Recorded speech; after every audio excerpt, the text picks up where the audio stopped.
ಓಂ ಶಾಂತಿ. ನಾನೊಂದು ಚೈತನ್ಯ ಜ್ಯೋತಿಸ್ವರೂಪ ಆತ್ಮನಾಗಿದ್ದೇನೆ.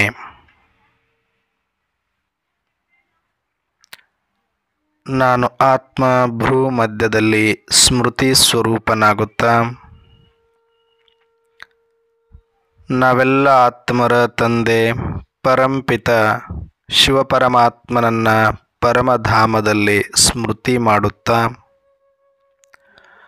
ಪ್ರಜಾಪಿತ ಬ್ರಹ್ಮ ಜಗದಂಬಾ ಸರಸ್ವತಿ ಮಮ್ಮಾರವರನ್ನು ಸ್ಮೃತಿ ಮಾಡುತ್ತಾ ವಿಶೇಷವಾಗಿ ಈ ದಿನದ ಮುರಳಿ ಚಿಂತನೆಯಲ್ಲಿ ಭಾಗವಹಿಸಿರುವ ನನ್ನೆಲ್ಲ ಸಹೋದರಾತ್ಮರಿಗೆ ಸ್ವಾಗತ ಸುಸ್ವಾಗತ. ಪ್ರತಿದಿನದಂತೆ ಈ ದಿನವೂ ಸಹ ಬಾಬಾರವರು ಕೊಟ್ಟಿರುವ ವರದಾನದ ಕುರಿತಾಗಿ ಸಂಕ್ಷಿಪ್ತವಾದ ಚಿಂತನೆಯನ್ನು ನಾವು ಮಾಡೋಣ. ಈ ದಿನದ ವರದಾನವಾಗಿದೆ, ಆತ್ಮಿಕ ಶಕ್ತಿಯ ಆಧಾರದ ಮೇಲೆ ತನುವಿನ ಶಕ್ತಿಯ ಅನುಭವ ಮಾಡುವಂತಹ ಸದಾ ಸ್ವಸ್ಥ ಭವ. ಆತ್ಮಿಕ ಶಕ್ತಿಯ ಆಧಾರದ ಮೇಲೆ ತನುವಿನ ಶಕ್ತಿಯನ್ನು ಅನುಭವ ಮಾಡುವಂತಹ ಸದಾ ಸ್ವಸ್ಥ ಭವ ಅಂತ ಹೇಳಿದ್ದಾರೆ. ನೋಡಿ, ಇಲ್ಲಿಯ ತನಕ ನಾನು ಇದನ್ನೇ ಹೇಳ್ತಾ ಬಂದಿರೋದು. ತನುವಿನ ಕಡೆ ನೀವು ಎಷ್ಟೇ ಕಾಳಜಿ ವಹಿಸಿದರೂ ಕೂಡ, ಎಷ್ಟೇ ನೀವು ಭಯದಿಂದ ಅದನ್ನು ಜೋಪಾನ ಮಾಡಿಕೊಂಡ್ರೂ ಕೂಡ ಅದರ ಮೇಲೆ ಯಾವುದೇ ಕಾರಣಕ್ಕೂ ಈಗ ನಂಬಿಕೆ ಇಡಲಿಕ್ಕೆ ಆಗೋದಿಲ್ಲ. ಅದನ್ನು ಈಗ ಯಾವತ್ತೂ ಕೂಡ ಅದಕ್ಕೆ ವಾರಂಟಿ ಆಗಲಿ ಗ್ಯಾರಂಟಿ ಆಗಲಿ ಇಲ್ಲ. ಹಾಗಂತ ನೋಡ್ಕೋಬಾರ್ದ ಅಂದರೆ ಖಂಡಿತವಾಗಿ ನೋಡ್ಕೊಳ್ಳೇಬೇಕು, ಆದರೆ ಭರೋಸೆ ಇಡಬೇಡಿ ಅಂತ ಅಷ್ಟೆ.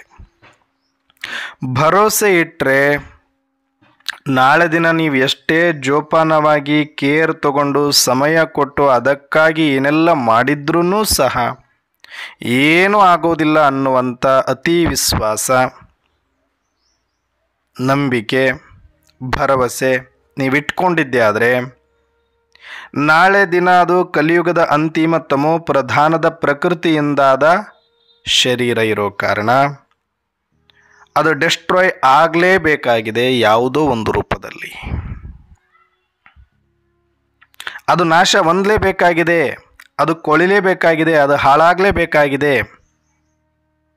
ಹಾಳಾಗೋದಿಕ್ಕೆ ಒಂದು ಕಾರಣ ಸಾಕು, ಕಾಪಾಡಿಕೊಳ್ಳೋದಕ್ಕೆ ಎಲ್ಲವನ್ನೂ ನೋಡ್ಕೋಬೇಕು.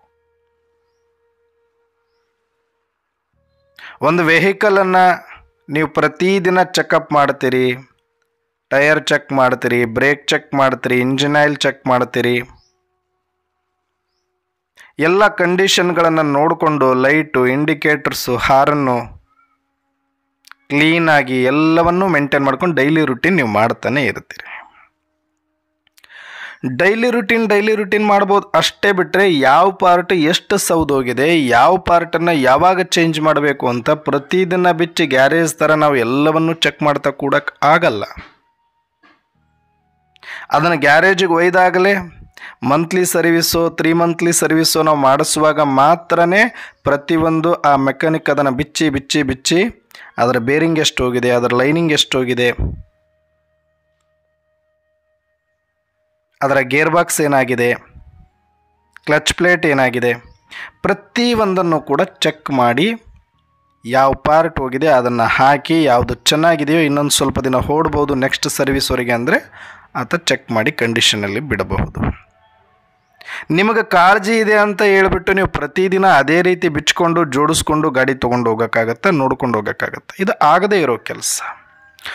ಅಬ್ಬಬ್ಬ ಅಂದರೆ ಏನು ಮಾಡ್ಬೋದು ನೀವು? ಡೈಲಿ ಮೇಂಟೆನೆನ್ಸ್ ಮಾಡ್ಬೋದು, ಒಂದಷ್ಟು ಆಯಿಲಿಂಗ್ ಮಾಡ್ಬೋದು, ಬ್ರೇಕಿಂಗ್ ಮಾಡ್ಬೋದು, ಸ್ವಲ್ಪ ಚೆಕ್ ಮಾಡ್ಕೊಳ್ಬೋದು, ಕ್ಲೀನಿಂಗ್ ಇಟ್ಕೊಳ್ಬೋದು, ಒರೆಸ್ಬೋದು, ಉಜ್ಜ್ಬೋದು, ಮೇಲಿಂದ ತೊಳಿಬೋದು. ಬೇಕಂದ್ರೆ ಇನ್ನೂ ಸ್ವಲ್ಪ ಮುಂದೆ ಹೋದರೆ ಒಂದಷ್ಟು ವಿಭೂತಿ ಕುಂಕುಮ ಹಾಕಿ ಪೂಜೆ ಮಾಡಿ ಭಕ್ತಿಯಿಂದ ಒಂದು ಹಾರ ಹಾಕಿ ಊದುಬತ್ತಿ ಹಚ್ಚಿ ನಮಸ್ಕಾರ ಮಾಡಿ ಕೂತ್ಕೋಬೋದು.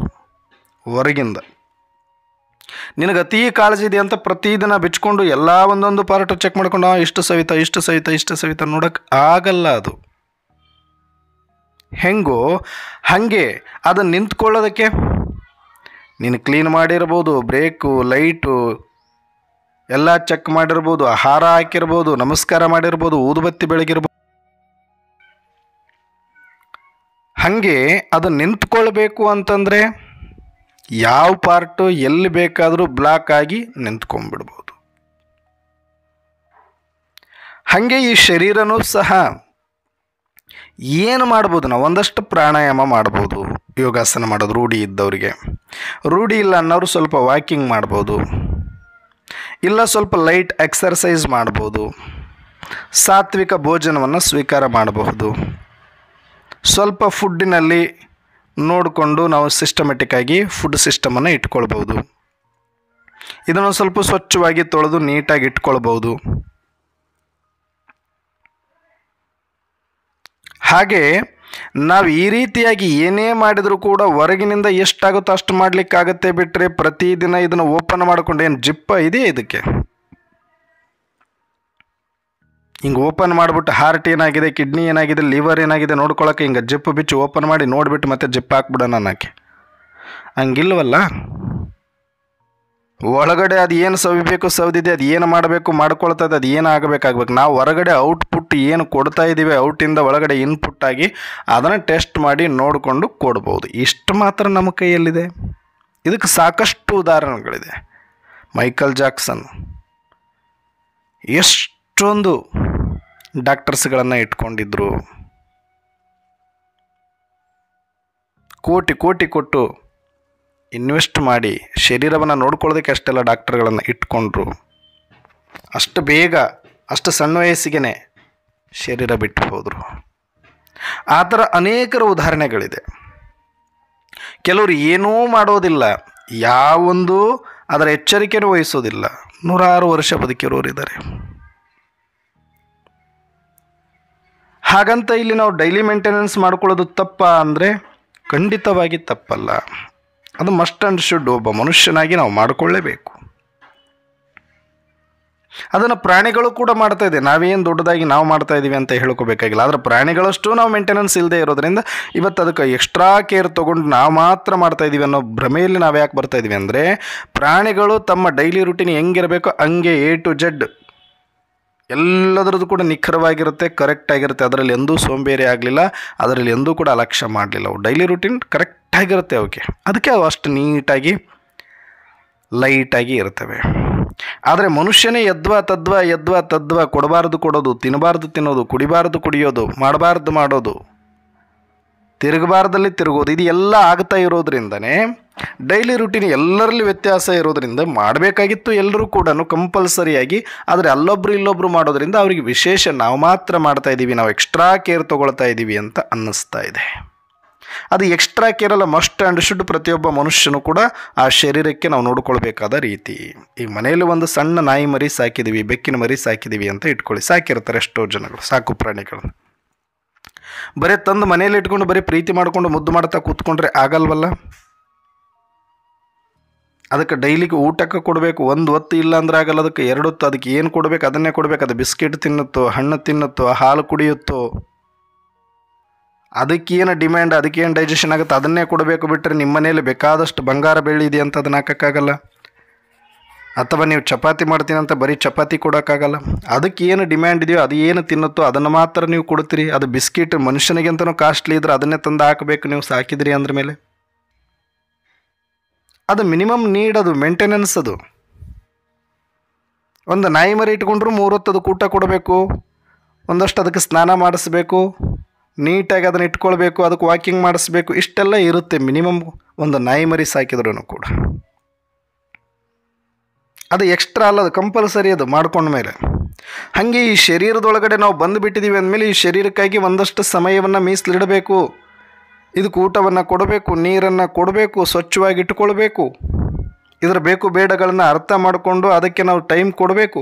ಒಂದು ನಾಯಿ ಮರಿಗೂ ವಾಕಿಂಗ್ ಮಾಡ್ಸೋಕ್ಕೆ ಟೈಮ್ ಕೊಡ್ತಾರೆ ಜನ. ಆದರೆ ಎಷ್ಟೋ ಜನಗಳು ಈ ಶರೀರಕ್ಕೆ ಅಷ್ಟು ಟೈಮ್ ಕೊಡೋಕ್ಕೆ ರೆಡಿ ಇಲ್ಲ ಅಂದರೆ ಅದು ತಪ್ಪಾಗುತ್ತೆ. ಅದಕ್ಕೆ ಯದ್ವಾ ತದ್ವಾ ಜೀವನ ಶೈಲಿಯಿಂದ ಯದ್ವಾ ತದ್ವಾ ರೋಗಗಳು ಇವತ್ತು ಮನುಷ್ಯನಿಗೆ ಬರ್ತಾ ಇರೋದು.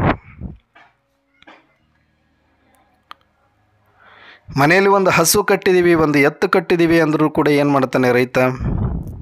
ಅದಕ್ಕೆ 3 ಹೊತ್ತು ಊಟ ಕೊಡಲೇಬೇಕು. ಅದೇನು ಮನುಷ್ಯನಿಗೆ ಕೊಟ್ಟಂಗೆ ಪ್ಲೇಟಲ್ಲಿ ಹಾಕಿ ಕೊಡೋಕ್ಕಾಗತ್ತೆ? ಪ್ಲೇಟ್ ಮೀಲ್ಸ್ ಅದು? ಕಟ್ಟು ಸೊಪ್ಪುಗಳನ್ನು ತಂದು ಹಾಕಬೇಕಾಗತ್ತೆ ಅದಕ್ಕೆ. ತನಗೆ ಊಟಕ್ಕಿಲ್ಲದೆ ಇದ್ದರೂ ಕೂಡ ಕಾಡಿಗೆ ಹೋಗ್ಬಿಟ್ಟು ಗುಡ್ಡಕ್ಕೆ ಹೋಗ್ಬಿಟ್ಟು ಸೊಪ್ಪುಗಳನ್ನು ತಂದು ಅದಕ್ಕೆ ಹಾಕಬೇಕಾಗತ್ತೆ. ಒಂದು ಹಸು ಕಟ್ಕೊಂಡ್ರೆ, ಒಂದು ಎತ್ತು ಕಟ್ಕೊಂಡ್ರೆ, ಒಂದು ಕುದುರೆ ಕಟ್ಕೊಂಡ್ರು ಅಷ್ಟೇ.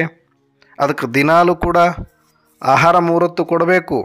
ಬೆಳಗ್ಗೆ ಎದ್ದ ತಕ್ಷಣ ಅದಕ್ಕೆ ಮೈ ಉಜ್ಜಬೇಕು, ಸ್ನಾನ ಮಾಡಿಸಬೇಕು, ನೀಟಾಗಿ ತಿಕ್ಕಿ ತೀಡಿ ಚಂದ ಇಟ್ಕೋಬೇಕು, ಲಾಳ ಕಟ್ಟಿಸ್ಬೇಕು. ದಿನಕ್ಕೆ 3 ಹೊತ್ತು 4 ಹೊತ್ತು ನೀರು ಕುಡಿಸ್ಬೇಕು. ಇದು ಒಂದು ಕುದುರೆಗಾದರೂ ಕೂಡ ಅಷ್ಟೇ ನಾವು ಮಾಡೋದಲ್ವ. ಆದರೆ ಆ ಕುದುರೆಗೆ ಮಾಡ್ತಾ ಇದ್ದಾನೆ ಅಂತಂದರೆ ಕುದುರೆಯನ್ನು ಬಳಸ್ಕೊಳ್ಳೋದಕ್ಕೆ, ಕುದುರೆ ಮೇಲೆ ಸವಾರಿ ಮಾಡೋದಕ್ಕೆ. ಹಸುವನ್ನು ಮೇಂಟೈನ್ ಮಾಡ್ತಿದ್ದಾನಂದ್ರೆ ಹಸುವಿನಿಂದ ಹಾಲನ್ನು ನಿರೀಕ್ಷೆ ಮಾಡ್ತಾನೆ, ಹಾಲು ಕರೆಯೋದಕ್ಕೆ. ಒಂದು ಎತ್ತನ್ನು ಸಾಕ್ತಿದ್ದಾನೆ ಅಂದರೆ ಅದನ್ನು ಉಳುಮೆ ಮಾಡಲಿಕ್ಕೆ. ಆದರೆ ಮನುಷ್ಯ ಎಲ್ಲದಕ್ಕೂ ವಿಭಿನ್ನ, ಎಲ್ಲವನ್ನೂ ಕೂಡ ಸರಿಯಾಗಿ ಮೇಂಟೈನ್ ಮಾಡ್ತಾನೆ. ಶರೀರಕ್ಕಿಂತನೂ ಕೂಡ ನಾನು ಹಳ್ಳಿ ಜೀವನದಲ್ಲಿ ನೋಡ್ತಾ ಇದ್ದರೆ ಅವರು ಸಾಕ್ಕೊಂಡಿರೋ ಪ್ರಾಣಿಗಳಿಗೆ ಕೊಡುವಷ್ಟು ಸಮಯವನ್ನು ತಮ್ಮ ಶರೀರಗಳಿಗೆ ಕೊಡ್ತಾ ಇಲ್ಲ. ಅವುಗಳಿಗೆ ಎಷ್ಟು ಭಯದಿಂದ ನೀರು ಆಹಾರವನ್ನು ಒದಗಿಸ್ತಾರೋ, ಮೈ ಉಜ್ಜುತ್ತಾರೋ, ತೊಳಿತಾರೋ, ತಿಕ್ತಾರೋ, ತೀಡ್ತಾರೋ, ಅಷ್ಟು ಭಯನೂ ಕೂಡ ಇವತ್ತು ಶರೀರದ ಕಡೆ ಇಟ್ಕೊಂಡಿಲ್ಲ. ಅಷ್ಟು ನಿರ್ಲಕ್ಷ್ಯ ಶರೀರ ಅಂತ. ಅವು ಡಿಮ್ಯಾಂಡ್ ಮಾಡ್ತವೆ, ಅವು ಕೂಗ್ತವೆ, ಅವು ಅರಚ್ತವೆ, ಅವಾಗ ಹೋಗ್ತಾರೆ, ನೀರು ಕುಡಿಸ್ತಾರೆ, ಊಟ ಹಾಕ್ತಾರೆ, ಮೈ ಉಜ್ಜುತ್ತಾರೆ. ಆದರೆ ಇದು ಅರಚೋದು ಇಲ್ಲ, ಕೂಗೋದು ಇಲ್ಲ. ಒಳಗಡೆ ಸೂಕ್ಷ್ಮವಾಗಿ ಒಂದು ಸೆನ್ಸ್ ಮಾಡುತ್ತೆ. ನಾನ್ ಸೆನ್ಸ್ ಆಗಿಬಿಟ್ಟಿದ್ದಾನೆ ಮನುಷ್ಯ. ಈಗ ಸೆನ್ಸೇ ಇಲ್ಲ. ಈಗ ಆ ಸೆನ್ಸ್ ಎಲ್ಲಿಂದ ಅರ್ಥ ಆಗಬೇಕು? ಕಲಿಯುಗದ ತಮೋ ಪ್ರಧಾನದಲ್ಲಿ. ಹಾಗಾಗಿ ಈ ಶರೀರ ಎಷ್ಟೋ ಸಲ ನಮಗೆ ಸೂಚನೆ ಕೊಡುತ್ತೆ. ನೋಡು, BP ಜಾಸ್ತಿ ಆಗಿದೆ, ಶುಗರ್ ಜಾಸ್ತಿ ಆಗಿದೆ, ಅಸೂಯೆ ಜಾಸ್ತಿ ಆಗಿದೆ, ದುಃಖ ಜಾಸ್ತಿ ಆಗಿದೆ, ಚಿಂತೆ ಜಾಸ್ತಿ ಆಗಿದೆ, ಬಿಸಿ ಜಾಸ್ತಿ ಆಗಿದೆ, ಕೋಲ್ಡ್ ಜಾಸ್ತಿ ಆಗಿದೆ. ಇವೆಲ್ಲ ಸೂಚನೆಗಳನ್ನು ಕೊಡ್ತಾ ಹೋಗುತ್ತೆ. ಇಂಡೈಜೆಷನ್ ಆಗಿದೆ, ಗ್ಯಾಸ್ಟ್ರಿಕ್ ಆಗಿದೆ. ಎಷ್ಟು ಸಿಂಪ್ಟಮ್ಸ್, ಎಷ್ಟು ಸೂಚನೆಗಳನ್ನು ಕೊಟ್ಟರೂ ಕೂಡ, ಎಷ್ಟು ಸೆನ್ಸ್ ಮಾಡಿದರೂ ಕೂಡ ಅದನ್ನು ಸರಿಪಡಿಸಬೇಕು ಅಂತ ಯೋಚನೆ ಮಾಡದಿರ ತಂದೇ ತಾನು ಅಷ್ಟು ನಿರ್ಲಕ್ಷ್ಯ ವಹಿಸಿ ಅದಕ್ಕೇನಾಗುತ್ತೆ ಅನ್ನೋ ಬುದ್ಧುತನನೋ, ಅಥವಾ ಅಷ್ಟು ಬೇಕಾಬಿಟ್ಟಿತನವೋ, ಅಷ್ಟು ಆಲಸ್ಯತನವೋ, ಸೋಮಾರಿತನವೋ. ಹಾಗಾಗಿ ಈ ಥರ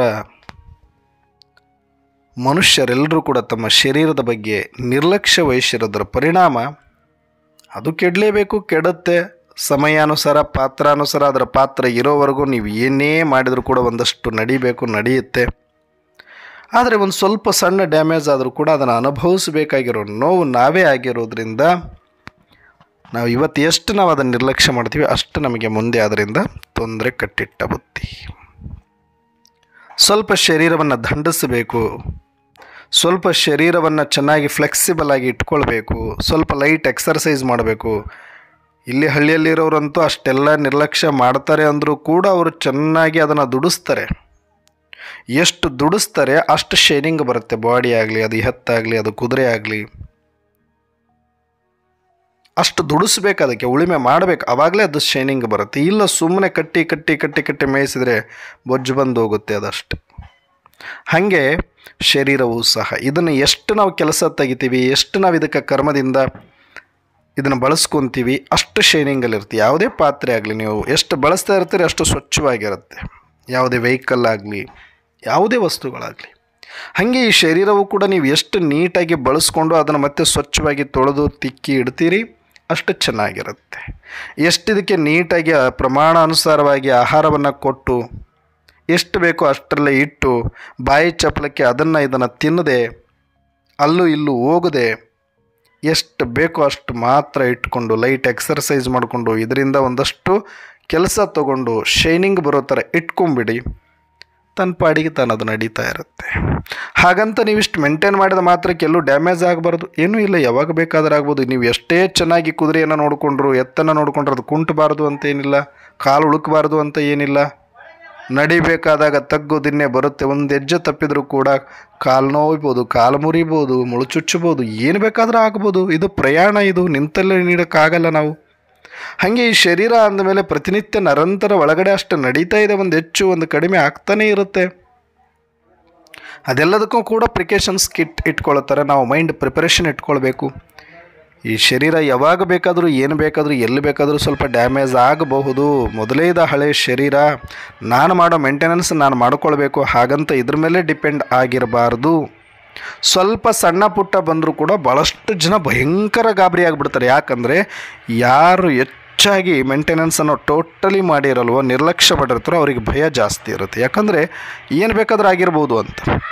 ಆದರೆ ಯಾರು ಡೈಲಿ ಮೇಂಟೆನೆನ್ಸ್ ಕರೆಕ್ಟಾಗಿರುತ್ತೆ, ಆಹಾರ ಪದ್ಧತಿ ಕರೆಕ್ಟಾಗಿರುತ್ತೆ, ಸ್ವಲ್ಪ ಡೈಲಿ ಎಕ್ಸರ್ಸೈಸ್ಗಳನ್ನು ಇಟ್ಕೊಂಡು ನೀಟಾಗಿ ಮೇಂಟೈನ್ ಮಾಡ್ಕೊಂಡು ಇರ್ತಾರೆಯೋ ಅವರಿಗೆ ಸ್ವಲ್ಪ ಭಯ ಕಡಿಮೆ ಇರುತ್ತೆ, ಏನೂ ಆಗಿರಲ್ಲ ನೋಡೋಣ ಅಂತ. ಇಷ್ಟೇ ವ್ಯತ್ಯಾಸ ಬಿಟ್ಟರೆ ಅವ್ರಿಗೂ ಆಗುತ್ತೆ, ಇವ್ರಿಗೂ ಆಗುತ್ತೆ.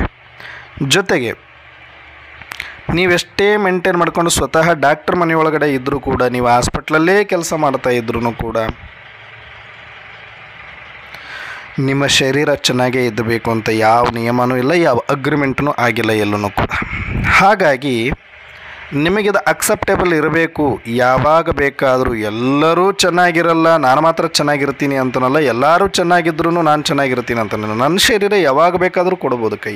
ಯಾಕಂದರೆ ಇದಕ್ಕೊಂದು ನಿದರ್ಶನ ಉದಾಹರಣೆಗಳನ್ನು ನಾವೀಗ ನೋಡ್ತಾ ಇದ್ದೀವಿ. ಎಂತೆಂಥ ಯಂಗ್ಸ್ಟರ್ಸ್ಗಳು ಫಿಟ್ಟಿರೋರು. ನಿನ್ನೆನೂ ಕೂಡ ಒಬ್ಬರು ಶರೀರ ಬಿಟ್ಟರು, 42 ವರ್ಷ. ಅವರು ಶಿಕ್ಷಕ ವೃತ್ತಿಯಲ್ಲಿದ್ದರು. ನನ್ನನ್ನು ಒಂದು ವರ್ಷದ ಹಿಂದೆ ಅವರು ಹೈಸ್ಕೂಲಿಗೆ ಕರೆಸಿಬಿಟ್ಟು ಕ್ಲಾಸ್ ಮಾಡಿಸಿದರು. ಅವತ್ತಿನ ದಿನ ಅದ್ಭುತವಾದ ನಿರೂಪಣೆ ಮಾಡಿ ತುಂಬ ಅದ್ಭುತವಾದ ಸ್ಪೀಚ್ ಕೊಟ್ಟಿದ್ದರು. ಬಹಳ ಖುಷಿಪಟ್ಟು ಸನ್ಮಾನ ಮಾಡಿ ಕಳಿಸಿದರು. ಅವರು ಮತ್ತೆ ಎಷ್ಟು ಆ್ಯಕ್ಟಿವ್ ಆಗಿದ್ದರು ಅಂತಂದರೆ ಆಟಗಳನ್ನು ಆಡ್ತಾಯಿದ್ರು. ಕ್ರಿಕೆಟ್ ಆಗಲಿ ಪ್ರತಿಯೊಂದು ಮಕ್ಕಳ ಜೊತೆಗೆ ಆಟ ಆಡಿಕೊಂಡು ಪ್ರಶಸ್ತಿಗಳನ್ನು ತರೋದರಲ್ಲಿ ನಿಪುಣರು. ಇನ್ನೂ 42 ಏಜು. ಕ್ರೀಡೆಯಲ್ಲೂ ಅಷ್ಟು ಆಸಕ್ತಿ, ಒಳ್ಳೆ ವಾಕ್ಚಾತುರ್ಯ, ಒಳ್ಳೆ ಶಿಕ್ಷಕರು. ವ್ಯಾಲ್ಯುವೇಷನ್ ಮಾಡೋಕ್ಕೆ ಹೋಗಿದ್ದಾರೆ. ಇನ್ನೂ ರೂಮ್ ಎಂಟ್ರಿ ಆಗಿಲ್ಲ, ಚೆಸ್ಟ್ ಪೇನ್ ಅಂತ ಹೇಳಿ ಹಾಸ್ಪಿಟ್ಲಿಗೆ ಹೋದರೆ ದಾರಿಯಲ್ಲೇ ಶರೀರ ಬಿಟ್ಟುಬಿಟ್ರು. ಮತ್ತು ಎಷ್ಟು ಫಿಟ್ ಆ್ಯಂಡ್ ಫೈನು, ಒಬ್ಬ ಟೀಚರಾಗಿ, ಶಿಸ್ತಿನ ಸಿಪಾಯಿಯಾಗಿ, ಎಕ್ಸರ್ಸೈಸ್ ಮಾಡಿಕೊಂಡು, ಕ್ರೀಡೆಯಲ್ಲಿ ಅಷ್ಟು ಉಮ್ಮಂಗ ಉತ್ಸಾಹದಿಂದ ಮಕ್ಕಳ ಜೊತೆಗೆ ಇದ್ದುಕೊಂಡು ಅಂಥವ್ರಿಗೂ ಹಾರ್ಟ್ ಅಟ್ಯಾಕ್ ಆಗುತ್ತೆ ಅಂದರೆ ಇನ್ನು ಯಾರೂ ಕೂಡ ಯಾವ ಶರೀರದ ಮೇಲೇನೂ ನಂಬಿಕೆ ಇಟ್ಕೊಳ್ಬಾರ್ದು ಅನ್ನೋ ಸಂದೇಶ ಈಗ ಸಿಕ್ಕಾಗಿದೆ.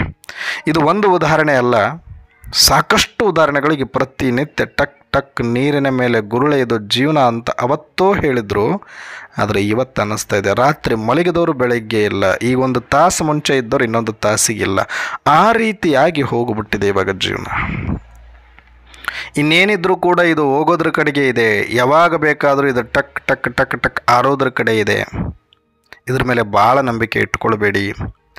ಯಾಕೆ ನಾನು ಇದ್ರದ್ದು ದೇಹಾಭಿಮಾನದ ಕಡೆ ಹೋಗಬೇಡಿ, ಬರೀ ಇದ್ರದ್ದೇ ಕತೆ ಕೇಳ್ಕೊಂಡು ಕೂಡಬೇಡಿ ಅಂತೀನಿ ಅಂದರೆ, ನೀವು ಎಷ್ಟೇ ಮಾಡಿ ಅದು ಒಂದು ಕ್ಷಣ ಸಾಕು ನಿಂದಿರಿಸೋದಕ್ಕೆ. ಅಷ್ಟು ತೀವ್ರಗತಿಯಲ್ಲಿ ಈಗ ಒಳಗಡೆ ಹೋಗ್ತಾ ಇದೆ, ಡ್ಯಾಮೇಜ್ ಆಗ್ತಾ ಇದೆ. ಹಾಗಂತ ಭಯ ಪಟ್ಕೊಂಡು ಕೂಡೋಕ್ಕಾಗುತ್ತಾ ಅಂದರೆ ಭಯ ಪಡೋ ಅವಶ್ಯಕತೆ ಇಲ್ಲ. ಇದು ಯಾವಾಗ ಬೇಕಾದರೂ ಕೈ ಕೊಡ್ಬೋದು. ಇದಕ್ಕೆ ಎಷ್ಟು ಮಿನಿಮಮ್ ಟೈಮ್ ಕೊಡಬೇಕು, ಎಷ್ಟು ಮಿನಿಮಮ್ ಮೇಂಟೆನೆನ್ಸ್ ಮಾಡಬೇಕು ಅಷ್ಟು ಮಾಡ್ಕೊಳ್ಳಿ. ಅದ್ರ ಮೇಲೆ ಎಲ್ಲದಕ್ಕೂ ರೆಡಿ ಇರಿ. I am ready to anyone. ಆ ಧೈರ್ಯದಲ್ಲಿ ಬಂದುಬಿಡ್ಬೇಕು ನೀವು. ಶರೀರ ಚೆನ್ನಾಗಿದ್ದಾಗಲೇ I am ready to detach to body from body, detach from body. ಇದರಿಂದ ನಾನು ದೂರ ಆಗಲಿಕ್ಕೆ ಐ ಆಮ್ ರೆಡಿ. ಇವಾಗಲೂ ಇದರಿಂದ ನಾನು ಬಿಟ್ಟರು ಆರಾಮಾಗಿರ್ತೀನಿ, ಇದು ಏನೇ ಕೆಟ್ಟರೂ ನಾನು ಆರಾಮಾಗಿರ್ತೀನಿ ಅನ್ನೋ ಲೆವೆಲ್ಲಿಗೆ ನಾನು ಆ ಮನಸ್ಥಿತಿಯನ್ನು ತಂದುಕೊಳ್ಬೇಕು ಅಂದರೆ ಸ್ವಸ್ಥಿತಿಯ ಅಭ್ಯಾಸವನ್ನು ಮಾಡಿರಬೇಕು. ನನ್ನ ಆತ್ಮ ಕೆಡವನೂ ಅಲ್ಲ, ಸುಡವನೂ ಅಲ್ಲ. ನನ್ನೊಳಗಡೆ ಇರೋದು ಜ್ಞಾನ, ಪವಿತ್ರತೆ, ಸುಖ, ಶಾಂತಿ, ಆನಂದ, ಪ್ರೇಮ, ಶಕ್ತಿ. ನನ್ನ ಸ್ವಧರ್ಮ ಶಾಂತಿ, ನನ್ನ ಪರಮಧಾಮ ನಿವಾಸಿ, ಪರಮಾತ್ಮನ ಸಂತಾನ. मैं निराधार हूँ, निर्विघ्न हूँ, निर्दोष हूँ, निश्चिंत हूँ, निर्माण हूँ. मैं संपूर्ण हूँ, मैं संपन्न हूँ. ಆತ್ಮದ ಈ ಒಂದು ಸಂಪನ್ನ ಸ್ಥಿತಿಯನ್ನು ಅನುಭವ ಮಾಡ್ತಾ ಮಾಡ್ತಾ ಮಾಡ್ತಾ ಮಾಡ್ತಾ ಮಾಡ್ತಾ ಮಾಡ್ತಾ ಎಷ್ಟು ನಿರಾಧಾರ ಆಗಬೇಕು ಅಂದರೆ, ನಾನೀಗ ಪರಮಧಾಮದಲ್ಲೇ ಇದ್ದೀನಿ, ನನಗೆ ಯಾವ ಶರೀರದ ಅವಶ್ಯಕತೆ ಇಲ್ಲ, ಮನಸ್ಸಿನ ಅವಶ್ಯಕತೆ ಇಲ್ಲ, ಸಂಕಲ್ಪ ಮಾಡುವ ಅವಶ್ಯಕತೆ ಇಲ್ಲ. ಯಾಕಂದರೆ ನಾನು ಬರ್ಬೂರ್ ಬರ್ಬೂರ್ ಬರ್ಬೂರ್, ನನಗೆ ಯಾವ ಭಯವೂ ಇಲ್ಲ, ನನಗೆ ಬೆಂಕಿ ಸುಡೋದಿಲ್ಲ, ಗಾಳಿ ಒಣಗಿಸೋದಿಲ್ಲ, ನೀರು ತೋಯಿಸೋದಿಲ್ಲ, ನಾನು ಬರ್ಬೂರ್. ಈ ಒಂದು ಬರ್ಬೂರತೆಯನ್ನು ಅನುಭವ ಮಾಡ್ತಾ ಮಾಡ್ತಾ ಮಾಡ್ತಾ ಮಾಡ್ತಾ ಮಾಡ್ತಾ ನಾನು ಈ ಶರೀರನೇ ಅಲ್ಲ, ಶರೀರದಿಂದ ಡಿಟ್ಯಾಚ್ ಆಗಿರುವ ಆತ್ಮ. ಈಗ ವೆಹಿಕಲಲ್ಲಿ ಹೋಗ್ತಾ ಇದ್ದಾಗ ನಾನು ಬೇರೆ, ವೆಹಿಕಲ್ ಬೇರೆ. ವೆಹಿಕಲ್ ಏನಾದರೂ ಆದರೆ ಬ್ರೇಕ್ ಹಾಕಿ ನಿಲ್ಲಿಸಿ ಅದರ ಮೆಕ್ಯಾನಿಕ್ಕು ಅದರ ಗ್ಯಾರೇಜಿಗೆ ಕೊಟ್ಟು ನನ್ನ ಪಾಡಿಗೆ ನಾನು ಮನೆಗೆ ಬರ್ತೀನಿ. ಅದಕ್ಕಾದರೆ ನನಗೂ ನೋವಾಗಲ್ಲ, ಸ್ವಲ್ಪ ಟೆನ್ಷನ್ ಆಗುತ್ತೆ, ಸ್ವಲ್ಪ ಟೈಮ್ ವೇಸ್ಟ್ ಆಯ್ತಲ್ಲ, ಇನ್ನೂ ಎಲ್ಲೋ ಹೋಗಬೇಕಾಗಿತ್ತಲ್ಲ ಅನ್ನೋದೊಂದು ಸ್ವಲ್ಪ ಕೊರಗಾಗುತ್ತೆ, ಒಂದು ಸ್ವಲ್ಪ ಆ ಟೈಮಲ್ಲಿ ನಮಗೆ ಕಸಿವಿಸಿ ಆಗುತ್ತೆ ಬಿಟ್ಟರೆ. ಆದರೆ ಅದಕ್ಕಾಗಿರೋ ನೋವು, ಅದಕ್ಕೇನಲ್ಲಿ ಒಳಗಡೆ ಹೀಟ್ ಆಗಿದೆಯೋ, ಇಂಜಿನ್ ಬಾಯ್ಲ್ ಆಗಿದೆಯೋ, ಗೇರ್ ಬಾಕ್ಸ್ ಕಟ್ ಆಗಿದೆಯೋ, ಬ್ರೇಕ್ ಹೋಗಿದೆಯೋ, ಏನೋ ಒಂದು ಆಗಿರೋದು ನನಗೇನೋ ಅದು ಪರಕ್ಕೆ ಬೀಳಲ್ಲ. ಅದಕ್ಕೊಂದು ರೀಪ್ಲೇಸ್ಮೆಂಟ್ ಇರುತ್ತೆ, ಆ ರೀಪ್ಲೇಸ್ಮೆಂಟ್ ಮಾಡ್ತಾರೆ ಅಷ್ಟೇ. ಹಬ್ಬಬ್ಬ ಹಂಗೂ ಒಂದು ವೇಳೆ ಶರೀರಕ್ಕೆ ಬೆಂಕಿ ಅದು ಬಾಡಿಗೆ ಬೆಂಕಿ ಹತ್ಕೊಂತು ಗಾಡಿಗೆ ಅಂತಂದ್ರೂ ನನಗೇನೂ ಆಗಿರಲ್ಲ, ಐ ಆಮ್ ಸೇಫ್ ಅಂತಲೇ ಇರ್ತೀನಿ. ಹಾಗೆ ಈ ಶರೀರದಲ್ಲಿ ಏನೇನು ನಡೆದ್ರೂ ಕೂಡ ಐ ಆಮ್ ಸೇಫ್. ಸ್ವಲ್ಪ ಟೆನ್ಷನ್ ಆಗುತ್ತೆ ನಾನು ಅದರೊಳಗಡೆ ಇರೋದ್ರಿಂದ. ಆದರೆ ಅದರಿಂದ ಹೊರಗಿದ್ರೆ, ಆ ಗಾಡಿಯಿಂದ ಅದೇ ಡ್ರೈವರ್ ಹೊರಗಿದ್ರೆ ಮಾಲೀಕನೇ ಸ್ವಲ್ಪ ಇಳಿದುಬಿಟ್ಟು ಹೊರಗಡೆ ಇದ್ದ ಬೆಂಕಿ ಹತ್ಕೋತಾ ಇದೆ ಅಂತ ಗೊತ್ತಾದ ಮೇಲೆ, ಗ್ಯಾಸ್ ಏನೋ ಬ್ಲಾಸ್ಟ್ ಆಗ್ತಾ ಇದೆ ಅಂತ ಗೊತ್ತಾದ ಮೇಲೆ ಅದರಿಂದ ಇನ್ನೂ ಸ್ವಲ್ಪ ದೂರ ಇರಲಿಕ್ಕೆ ಪ್ರಯತ್ನ ಪಡ್ತಾನೆ. ಹೋದರೆ ಕಾರ್ ತಾನೇ ಹೋಗ್ಲಿ ಬಿಡು, ಇನ್ನೊಂದು ನೋಡ್ಕೋಬೋದು, ಆದರೆ ನಾನು ಸೇಫ್ ಆಗಿದ್ದೀನಲ್ಲ ಅಂತ ಖುಷಿ ಪಡ್ತಾನೆ. ಐ ಆಮ್ ಲಕ್ಕಿ ಅಂತ ಅನುಭವ ಮಾಡ್ತಾನೆ. ಹಾಗೆ ಅದೇ ಸೇಮ್ ಸ್ಟೇಟಸ್ ಆಫ್ ಮೈಂಡ್ ಈ ಬಾಡಿ ಜೊತೆ ನಮ್ಮದಿರಬೇಕು. ಬಾಡಿ ಒಳಗಡೆ ನಾನಿದ್ದೀನಿ ಅಂದುಕೊಂಡಾಗ ಟೆನ್ಷನ್ ಜಾಸ್ತಿ ಆಗುತ್ತೆ. ಯಾವಾಗ ಬೇಕಾದರೂ ಏನು ಬೇಕಾದರೂ ಅಪಘಾತ ಆಗಬಹುದು, ಭಯ ಇನ್ನೂ ಜಾಸ್ತಿ ಇರುತ್ತೆ, ಗಸಿಬಿಸಿ ಆಗುತ್ತೆ. ಆ ಭಯದಲ್ಲಿ ಅಲ್ಲೇ ಕೂತ್ಕೋಬಾರ್ದು, ನಾವು ಕೆಳಗಡೆ ಇಳಿದು ಬಂದು ಸ್ವಲ್ಪ ದೂರ ಅಂತರವನ್ನು ಕಾಯ್ಕೊಂಡು ಆಮೇಲೆ ಸ್ವಲ್ಪ ಹೊತ್ತು ಆದಮೇಲೆ ಅದು ಏನಾಗುತ್ತೋ ನೋಡಿಕೊಂಡು ಒಂದು ಗ್ಯಾರೇಜಿಗೆ ಒಪ್ಪಿಸ್ಬೇಕು, ಹೇಳ್ಕೊಂಡೋಗಿ ಬಿಡಬೇಕಾಗತ್ತೆ. ಹಾಗೆ ನಾನು ಈ ಶರೀರದೊಳಗಡೆ ಇದ್ದೀನಿ ಅಂತ ನಿಮಗೆ ಅನುಭವ ಆಗ್ತಾ ಇದೆ ಅಂದರೆ ಸ್ವಲ್ಪ ನಿಮಗೆ ಟೆನ್ಷನ್ ಕಟ್ಟಿಟ್ಟ ಬುತ್ತಿ, ಯಾವಾಗ ಬೇಕಾದರೂ ಏನು ಬೇಕಾದರೂ ಆಗ್ಬಿಡ್ಬೋದು ಅನ್ನೋ ಭಯ ಇರುತ್ತೆ. ನೀವು ಈ ಶರೀರದಿಂದ ನಾನು ಹೊರಗಡೆನೇ ಇದ್ದೀನಿ, I am free, I am detach, I am safe, I am lucky ಅಂತ ನೀವು ಹೊರಗಡೆನೇ, ಬಾಡಿಯಿಂದ ಹೊರಗಡೆನೇ ಜಾಸ್ತಿ ಇರುವಂಥ ಅಭ್ಯಾಸ ಮಾಡ್ತಾ ಮಾಡ್ತಾ, ಅದನ್ನೇ ನಿನ್ನೆ ಬಾಬಾ ಹೇಳಿದ್ದು ವಿದೇಹಿ ಸ್ಥಿತಿ, ಅಶರೀರಿ ಸ್ಥಿತಿ, ಡಿಟ್ಯಾಚ್ ಸ್ಥಿತಿ. ಈ ರೀತಿಯಾಗಿ ನೀವು ಅನುಭವ ಮಾಡ್ತಾ ಮಾಡ್ತಾ ಮಾಡ್ತಾ ಈ ಶರೀರದಿಂದ ಹೊರಗಡೆನೇ ಇದ್ದೀನಿ, ನಾನು ಆತ್ಮ, ನಾನು ಹಾರಾಡ್ತಾ ಇದ್ದೀನಿ, ನಾನು ಲೈಟ್, ನಾನು ಮೈಟ್, ನಾನು ಫ್ರೀ ಬರ್ಡ್, ನಾನು ಫರಿಸ್ತೆ ಅಂತ ಸೂಕ್ಷ್ಮ ಶರೀರದೊಳಗಡೆ ನಾನೊಂದು ಆತ್ಮ ಚೈತನ್ಯವಾಗಿ ಈಗ ಆಲ್ರೆಡಿ ನಾನು ಫ್ರೀ ಬರ್ಡ್ ಆಗಿಬಿಟ್ಟಿದ್ದೀನಿ, ಇದನ್ನು ಡಿಟ್ಯಾಚ್ ಆಗಿಬಿಟ್ಟಿದ್ದೀನಿ. ಏನೋ ಇದ್ದೀನಿ ಅಂದರೆ ಇದ್ದೀನಿ, ಇಲ್ಲ ಅಂದರೆ ಇಲ್ಲ ಅನ್ನೋ ಥರದಲ್ಲಿ ಈ ಶರೀರವನ್ನು ಮೇಂಟೈನ್ ಮಾಡಿಕೊಂಡು ಈ ಶರೀರದಿಂದ ಡಿಟ್ಯಾಚ್ ಆಗಿ ವಿದೇಹಿಯ ಶರೀರಿ ಫರಿಸ್ತಾ ಸ್ಥಿತಿಯಲ್ಲಿ ಪ್ರತಿ ಕ್ಷಣ ಎಂಜಾಯ್ ಮಾಡೋದನ್ನು ಅಭ್ಯಾಸ ಮಾಡಿ. I am soul, I am angel, I am detached, I am free, I am safe, I am powerful, I am peaceful, I am lucky soul. ಈ ಥರ ಪ್ರತಿ ಕ್ಷಣ ನಮ್ಮನ್ನು ನಾವು ಎಕ್ಸ್ಪೀರಿಯನ್ಸ್ ಮಾಡಬೇಕು, ಈ ಅಭ್ಯಾಸ ಮಾಡಬೇಕು. ಅದಕ್ಕೆ ಬಾಬಾ ಹೇಳೋದು ಆತ್ಮಿಕ ಶಕ್ತಿಯ ಆಧಾರದ ಮೇಲೆ ತನುವಿನ ಶಕ್ತಿಯ ಅನುಭವ ಮಾಡುವಂತಹ ಸದಾ ಸ್ವಸ್ಥ ಭವ. ಸ್ವಸ್ಥ, ಸದಾ ಸ್ವಸ್ಥ. ಯಾವಾಗಂದರೆ ಯಾವಾಗ ನೀವು ಶರೀರದ ಆಧಾರದಿಂದ ಭಿನ್ನರಾಗಿ ನಿರಾಧಾರ ಸ್ಥಿತಿಯಲ್ಲಿ ನೀನು ಆತ್ಮ ಸೂಕ್ಷ್ಮ ಶರೀರದೊಳಗಡೆ ಐ ಆಮ್ ಸೇಫ್ ಅನ್ನುವ ಅನುಭವ ಮಾಡ್ತೀರಿ, ಆಗ ನೀವು ನಿಜವಾದ ಸ್ವಸ್ಥ. ಯಾಕಂದರೆ ನಿಮಗೇನೂ ಆಗಲ್ಲ. ಈ ಶರೀರಕ್ಕೆ ರೋಗ ಬಂದರೂ ಪರಕ್ಕೆ ಬೀಳೋದಿಲ್ಲ, ಬೆಂಕಿ ಬಿದ್ದರೂ ಪರಕ್ಕೆ ಬೀಳೋದಿಲ್ಲ, ಮಣ್ಣಲ್ಲಿ ಮಣ್ಣಾದರೂ ಪರಕ್ಕೆ ಬೀಳೋದಿಲ್ಲ. ಯಾಕಂದರೆ ನೀವು ಆಲ್ರೆಡಿ ಅದರಿಂದ ಡಿಟ್ಯಾಚ್ ಹೊರಗಡೆ ಬಂದುಬಿಟ್ಟಿರ್ತೀರಿ. ಪಾತ್ರೆ ಇರೋವರೆಗೂ ಕೂಡ ಅದರೊಳಗಡೆನೇ ಇರಬೇಕಾಗತ್ತೆ ಆತ್ಮ. ಆದರೆ ಸ್ಮೃತಿಯಿಂದ ಹೊರಗಡೆ ಇದ್ದು ಇದ್ದು ಇದ್ದು ಇದ್ದು ಆತ್ಮಿಕ ಶಕ್ತಿಯನ್ನು ಅನುಭವ ಮಾಡ್ತಾ ಮಾಡ್ತಾ ಮಾಡ್ತಾ ನೀವು ಆತ್ಮಿಕ ಶಕ್ತಿ ಆಧಾರ ಅಂದರೆ ನಾನು ಆತ್ಮ ಆತ್ಮ ಆತ್ಮ ಆತ್ಮ ಅನ್ನೋದ ಆ ನಿರಾಕಾರ ಶಕ್ತಿಯ ಅನುಭೂತಿಯ ಛತ್ರಛಾಯೆ ರಕ್ಷಾ ಕವಚದೊಳಗಡೆ ಇದ್ದೀನಿ ಅನ್ನುವ ಪವರ್ಫುಲ್ ಸ್ಮೃತಿ ನಿಮಗೆ ಇದ್ದಾಗ ಈ ಶರೀರ ಅಯ್ಯೋ ಇದೇನಕ್ಕೆ ನನಗೆ ಬೇಕ್ರಿ, ಇದಿಲ್ಲ ಅಂದರೆ ನಾನು ಆರಾಮಾಗಿ ಇರ್ತೀನಿ. ಈಗ ಮೇಲೆ ಹಾರಾಡೋರಿಗೆ ಶೂಸ್ ಏನಕ್ಕೆ ಬೇಕು ಹೇಳಿ? ಮೇಲೇ ಹಾರಾಡ್ತಾ ಇದ್ದಾರೆ ಅವ್ರು, ಕೆಳಗಡೆ ಇಳಿಯೋದಿಲ್ಲ. ನಡೆಯೋರಿಗೆ ಬೇಕು ಚಪ್ಪಲ್ಲು ಶೂಸ್, ಬಿಟ್ಟರೆ ಹಾರೋರಿಗೆ ಏನಕ್ಕೆ ಬೇಕಾಗುತ್ತೆ? ಹಾಗೆ ನಾನು ಹಾರಾಡೋದಕ್ಕೆ ಈ ಶೂಸ್ ಥರ ಇರುವಂಥ ಈ ಶರೀರ ನನಗೇನಕ್ಕೆ ಬೇಕು? ಕೆಳಗಡೆ ಇದ್ದರೆ ತಾನೇ, ಕೆಳಗಡೆ ಬಂದರೆ ತಾನೇ ನನಗೆ ಶರೀರ ಬೇಕಾಗೋದು.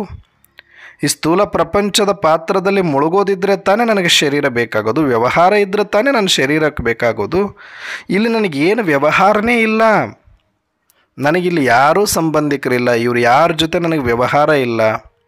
I am free bird, I am detached ಅಂತ ಸದಾ ಸ್ಮೃತಿಯನ್ನು ಮೇಲೆ ಪರಮಧಾಮದಲ್ಲೇ ಇಟ್ಟು ಸೂಕ್ಷ್ಮ ವತನದವರೆಗೂ ಸೂಕ್ಷ್ಮ ಶರೀರದಲ್ಲಿ ಹಾರಾಡಿಕೊಂಡು ಇದ್ದು ಏನೋ ಪಾತ್ರ ತನ್ನ ಪಾಡಿಗೆ ತಾನು ನಡೀತಾ ಇದೆ ಅದನ್ನು ಸಾಕ್ಷಿಯಾಗಿ ನೋಡ್ತಾ, ನನ್ನ ಇನ್ವಾಲ್ವ್ಮೆಂಟ್ ಏನಿಲ್ಲ, ಪಾತ್ರ ಏನು ನಡಿಬೇಕು ಆಲ್ರೆಡಿ ಫಿಕ್ಸ್ ಆಗಿದೆ, ಅದನ್ನು ನಡೀತಾ ಇದೆ ಅಂತ ಅದರ ಪಾಡಿಗೆ ಅದನ್ನು ನೋಡಿಕೊಂಡು ಸಾಕ್ಷಿಯಾಗಿ ಬಿಟ್ಕೊಂಡು ಇದ್ದುಬಿಟ್ರೆ ಇದು ಶೂಸ್. ಇದು ಕೆಳಗಡೆ ಬಂದರೆ ಬೇಕಿಲ್ಲಿ ಕಲ್ಲು ಮುಳ್ಳು ಸ್ವಲ್ಪ ಸೇಫಾಗಿ ಆತ್ಮ ಶರೀರದೊಳಗಡೆ ಇರಬೇಕಾಗತ್ತೆ. ಹಾಗಂತ ಕಲ್ಲು ಮುಳ್ಳು ಚುಚ್ಚುತ್ತೆ ಅಂತ ಅಲ್ಲ ಅದರ ಅರ್ಥ.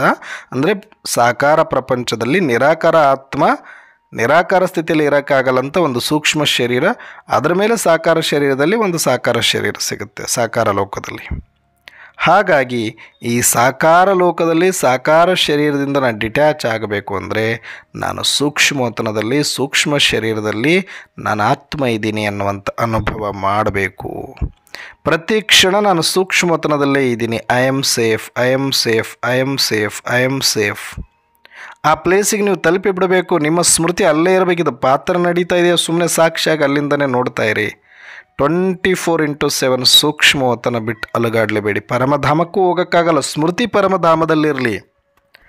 ಇದನ್ನು ಕೂಡ ಬಿಟ್ಟ ತಕ್ಷಣವೇ ನಾನು ಪರಮಧಾಮಕ್ಕೆ ಹೋಗ್ತೀನಿ ಅನ್ನೋ ಥರ ಸ್ಮೃತಿ ಪರಮಧಾಮದಲ್ಲಿರಲಿ. ಆದರೆ ಸ್ಥಿತಿ ಪ್ರೆಸೆನ್ಸ್ ನೀವು ಸೂಕ್ಷ್ಮವತನದಲ್ಲೇ ಠಿಕಾನೆ ಇರಬೇಕು. ಬ್ರಹ್ಮ ಬಾಬನ್ ಬಾಜು, ಮಮ್ಮಾರವ್ರ ಬಾಜು, ದಾದಿಗಳ ಬಾಜು ಅವರೆಲ್ಲರೂ ಬರ್ತಾರೆ, ಏಂಜಲ್ಸ್ ಆಗಿ ಅಲ್ಲೇ ಇದ್ದಾರೆ.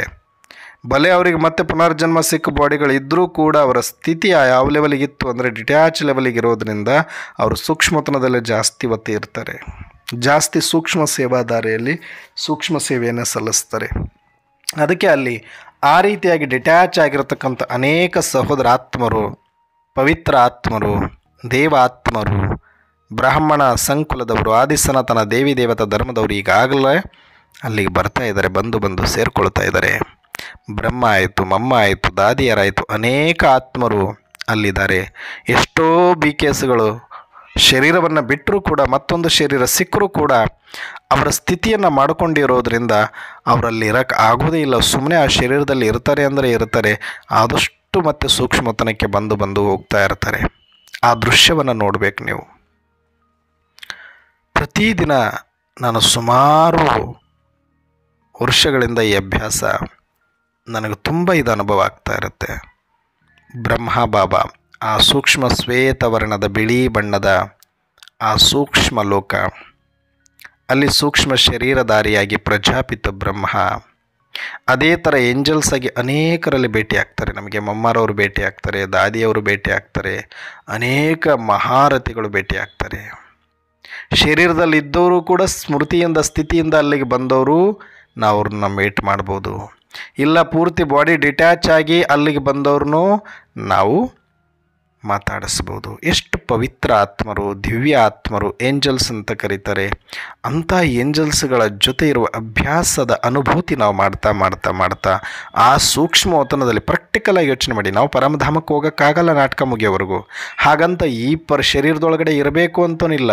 ನಮಗೀಗ ಗೊತ್ತಾಗೋಗಿದೆ ನಾನು ಆತ್ಮ, ನನಗೊಂದು ಸೂಕ್ಷ್ಮ ಶರೀರ ಇದೆ, ಇನ್ನೊಂದು ಸ್ಥೂಲ ಶರೀರ ಇದೆ. ಆದರೆ ಈ ಸ್ಥೂಲ ಶರೀರವನ್ನು ಬಿಟ್ಟು ನಾನು ಇರಬಲ್ಲೆ, ಇನ್ನೊಂದು ಶರೀರ ನನಗಿದೆ. ಆ ಪಾತ್ರ ಮುಗಿಯೋವರೆಗೂ ಸೂಕ್ಷ್ಮ ಶರೀರದಲ್ಲೇ ಇದ್ದುಕೊಂಡು ನಾನು ಪಾತ್ರ ಮುಗಿಸ್ಕೊಂಡು ಮನೆಗೆ ಹೋಗೋವರೆಗೂ ಕೂಡ ಅದರಲ್ಲಿ ಸೇಫ್ ಆಗಿರ್ಬೋದು. ಅದರ ಸ್ಮೃತಿ ನನಗೆ ಬಂದಿದೆ. ಅದೇ ಫರಿಸ್ತಾ ಸ್ಥಿತಿ. ಅದಕ್ಕೆ ಬ್ರಾಹ್ಮಣ ಸೋ ಫರಿಸ್ತಾ, ಫರಿಸ್ತಾ ಸೋ ದೇವತಾ ಅಂತ ಹೇಳಿದರು. ಆ ಫರಿಸ್ತಾ ಸ್ಥಿತಿಯನ್ನು ನಾವು ಅನುಭವ ಮಾಡಲಿಲ್ಲ ಅಂತಂದರೆ ನಿಜಕ್ಕೂ ಬ್ರಾಹ್ಮಣ ಜನ್ಮ ವ್ಯರ್ಥವಾಗತ್ತೆ. ನಾನಂತೂ ಇದು ತುಂಬ ಮಜಾ ತಗೊಳ್ತೀನಿ. ಸೂಕ್ಷ್ಮೋತನದಲ್ಲಿ ಅಮೃತ ವೇಳೆ ಇಲ್ಲ ಸಾಯಂಕಾಲ ನುಮಾಶಾಮ್ ಟೈಮ್ ಭಾರಿ ಚೆನ್ನಾಗಿ, ನುಮಾಶಾಮ್ ಆದಮೇಲೂ ಕೂಡ ಒಂದು 7:30-8 ಗಂಟೆ ರಾತ್ರಿಗೆ ಸುಮ್ಮನೆ ನೀವು ಟೆರೆಸ್ ಮೇಲೆ ಹೋಗಿ ಆಕಾಶದಲ್ಲಿ ಚಂದ್ರ ನಕ್ಷತ್ರಗಳನ್ನು ನೋಡ್ತಾ ಇರಿ. ಅದರ ಮೇಲೆ ಒಂದು ದೊಡ್ಡದಾದ ಸೂಕ್ಷ್ಮತನವನ್ನು ಇಮರ್ಜ್ ಮಾಡ್ಕೊಳ್ಳಿ. ಅಲ್ಲಿ ಬಿಳಿದಾಗಿರ್ತಕ್ಕಂಥ ಒಂದು ಪ್ರದೇಶ ಇದೆ. ಅಲ್ಲಿ ಬ್ರಹ್ಮಾರವರು ಎಷ್ಟು ತೇಜೋಮಯರಾಗಿ ಹೊಳಪಿನಿಂದ ಕೂಡಿದ್ದಾರೆ ಅಂತಂದರೆ ಅಷ್ಟು ಹೊಳಿತಾ ಇದ್ದಾರೆ. ಸೂಕ್ಷ್ಮ ಶರೀರದಲ್ಲಿ ಬ್ರಹ್ಮ ಬಾಬರವರು, ಮಮ್ಮಾರವರು, ದಾದಿಯರು, ಏಂಜಲ್ಸ್ ಥರ ಅಲ್ಲಿ ಎಷ್ಟು ಆರಾಮಾಗಿ ಲೈಟಾಗಿ ಸಂಚಾರ ಮಾಡ್ತಾ ಇರ್ತಾರೆ ಪಕ್ಷಿಗಳ ಹಾಗೆ. ಬ್ರಹ್ಮ ಅಂತೂ ಕೂತ್ಕೊಂಡು ಬಿಟ್ಟಿದ್ದಾರೆ, ಎಲ್ಲರನ್ನು ಕರೀತಾ ಇದ್ದಾರೆ. ಎಲ್ಲ ಮಕ್ಕಳನ್ನ ಮಾತಾಡಿಸಿ ಆನಂದವಾಗಿ ಎಲ್ಲರಿಗೂ ದೃಷ್ಟಿ ಕೊಡ್ತಾ ಕೂತಿದ್ದಾರೆ ಬ್ರಹ್ಮ ಬಾಬಾ. ಆ ದೃಶ್ಯ ವೈಭವವನ್ನು ನೋಡಲಿಕ್ಕೆ ಈ ಕಣ್ಣು ಸಾಕಾಗೋದಿಲ್ಲ.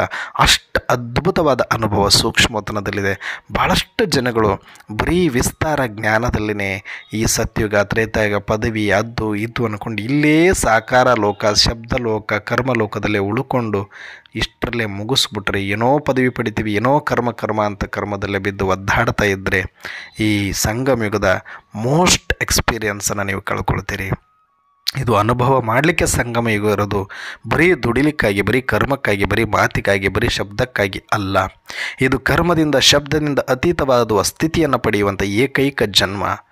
ಆದಷ್ಟು ಅಂತರ್ಮುಖಿಗಳಾಗಿ ಕರ್ಮ ಮಾಡಲೇಬೇಕು, ನಿಭಾಯಿಸಲೇಬೇಕು, ಎಷ್ಟು ಬೇಕೋ ಅಷ್ಟು ಮಾಡಿ. ಆದರೆ ಶಕ್ತಿಗಿಂತ, ಸ್ಥಿತಿಗಿಂತ, ಯೋಗಕ್ಕಿಂತ ಕರ್ಮ ಜಾಸ್ತಿ ಆದರೆ, ಮೂಗಿಗಿಂತ ಮೂಗುತಿ ಭಾರ ಆದರೆ, ಮೂಗನ್ನೇ ಹರ್ಕೊಂಡು ಹೋಗುವಂಥ ಮೂಗುತಿ ಇದ್ದರೆಷ್ಟು ಬಿಟ್ಟರೆಷ್ಟು.